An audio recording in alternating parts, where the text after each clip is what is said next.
My husband's anniversary key didn't unlock a safe deposit box. It unlocked a deed that transferred our house to his mistress. But the real shock wasn't the mistress. It was the massive debt owed to a criminal organization called the Collective. And the final betrayal wasn't the debt. It was finding a pregnancy test in my own bathroom trash, forcing me to wonder if I was the mother of the child in his new life. A shocking biological twist that turned my revenge into a terrifying quest for paternity. Before we go to the full story, please tell me from where you are watching. Tell me in comments, like the video and subscribe for more videos. My 28 years with Robert were built on the fragile foundation of compromise, a life I fiercely earned as a retired nurse from Chicago's South Side.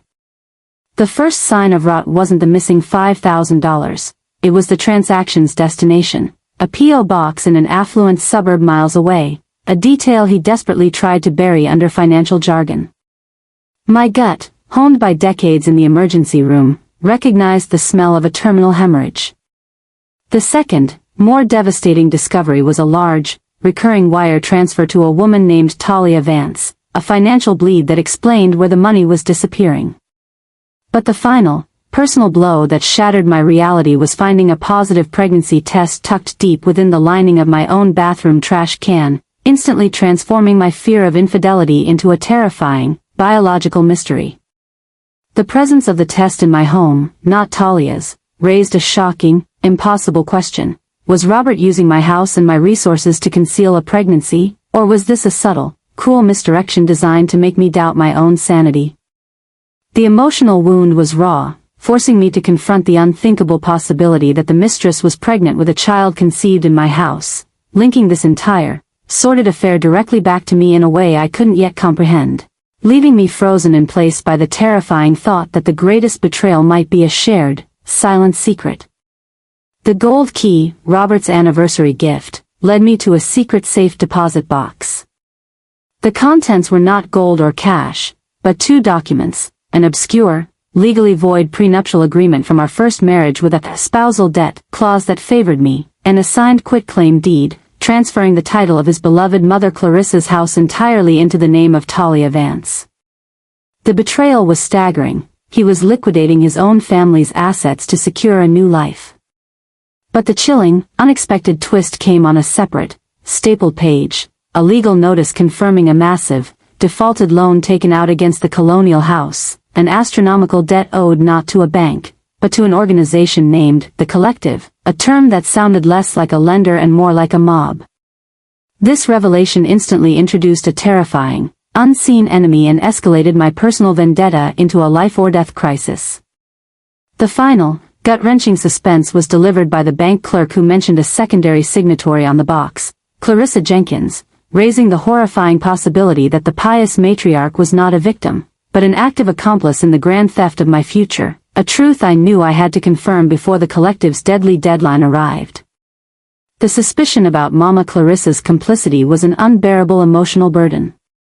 Her initial, vehement denials only confirmed my darkest fears. Before I could press further, the entire situation exploded with a massive, unpredictable external bomb. A foreclosure notice arrived at my house. Robert had taken out a high-interest loan against our shared property and was allowing it to be seized, ensuring I would be left with nothing but debt, a move that bordered on premeditated terrorism. This shocking twist, the imminent loss of my home, changed everything, shifting my focus from seeking justice to securing immediate, desperate survival. The only asset that could save me was the colonial house, which was still legally Clarissa's until the deed was filed. My mind, now operating with cold, surgical focus, formed the only possible plan. I had to buy the colonial house from the matriarch before Robert or Talia could finalize the transfer or the Collective could move in. My proposition to Clarissa was blunt, terrifying, and effective. I presented the signed deed to Talia, the evidence of the foreclosure on my house, and the chilling truth about the Collective. Her initial fury quickly morphed into a furious, calculated alliance against her own son, the ultimate act of maternal revenge. But the $500,000 payment I made to her left me completely drained, a desperate, cinematic gamble. The moment the deed was officially recorded in my name, I drove to the colonial house, armed with the eviction notice, and delivered it personally to Talia Vance and a terrified Robert. The confrontation was pure, high-stakes cinema, but the vengeance was fleeting. A massive, black, unmarked sedan screeched to a halt, and two impeccably dressed men from the collective emerged. They bypassed a sputtering Robert, their focus laser-sharp on me, the new property owner.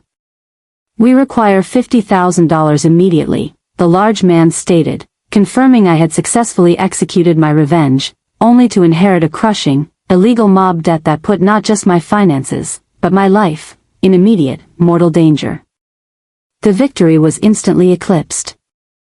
As the mobsters left, Robert, completely shattered, confessed the final, catastrophic secret: my $2 million was not gone, but locked in an encrypted Cayman's investment account he set up as a final escape fund. But he had set an elaborate, cynical trap. The account was secured by a dual biometric lock, requiring not just his fingerprint, but the fingerprint of Talia Vance, his mistress, a sickening, romantic gesture of trust. To make matters worse, Clarissa's final, chilling warning echoed in my mind: the collective was just the noise. The real problem was a second, more lethal figure Robert's father owed money to, a man named Silas, introducing a terrifying double-cross into my escape plan, forcing me to secure the Cayman's money not just to pay off the mob, but to survive a lurking, hidden enemy. The terrifying ultimatum from the collective, $50,000 by sundown tomorrow, forced me into an immediate, tense partnership with the man who had betrayed me and the woman carrying his child. We raced to the bank branch that housed the remote access scanner.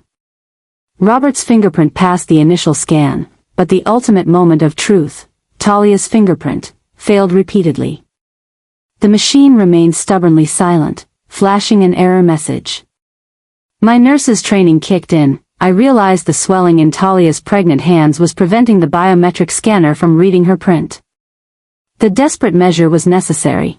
I forced Talia to plunge her hands into a basin of ice-cold water, using rapid vasoconstriction to temporarily reduce the swelling, a terrifying, medically sound gamble on the life of the child.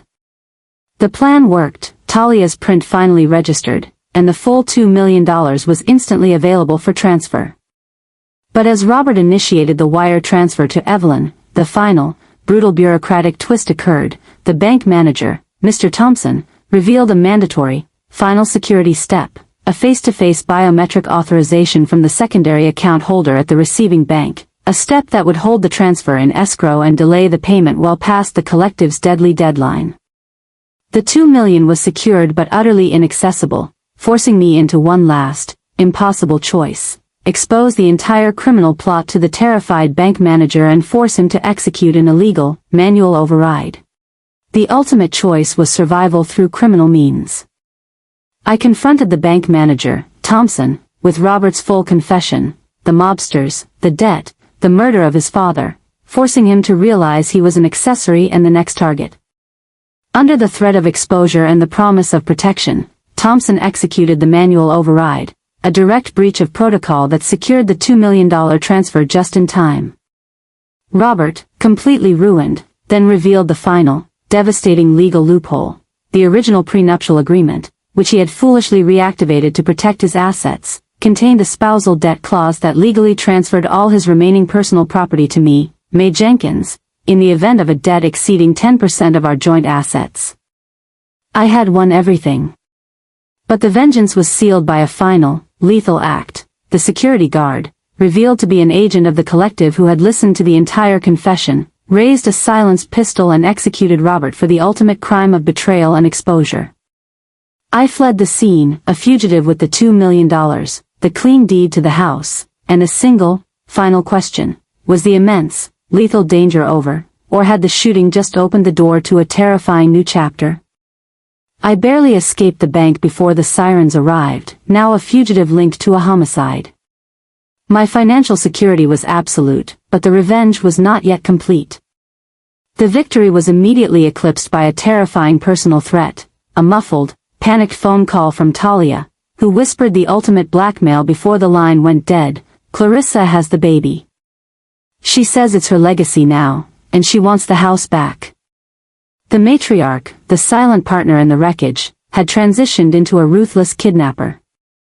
The final, devastating twist came hours later via a second, untraceable phone call. It was Clarissa again, but this time, her voice was strained with a chilling confession. Robert's father was infertile.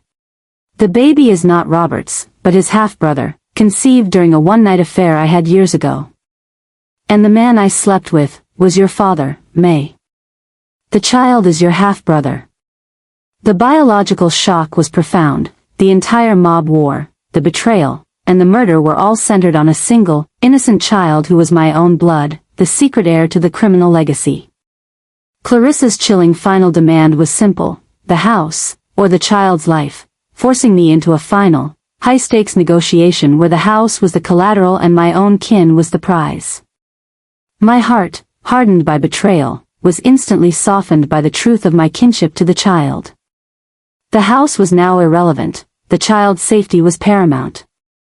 My negotiation with Clarissa was swift. I refused to give her the house, which would be an admission of kidnapping, but offered an irrevocable $3 million trust fund for the baby, to be administered by a neutral third party, accessible when he turned 25, a sum that guaranteed his future and appealed directly to the matriarch's obsession with financial legacy. She accepted.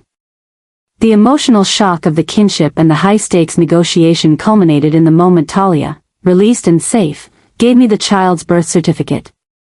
The final, ultimate, and most shocking twist of the entire saga was revealed on the document. The father was not Robert, and not my father, but Silas Vance, the ruthless mob rival. Clarissa's confession was another masterful lie, a final attempt to gain my emotional compliance.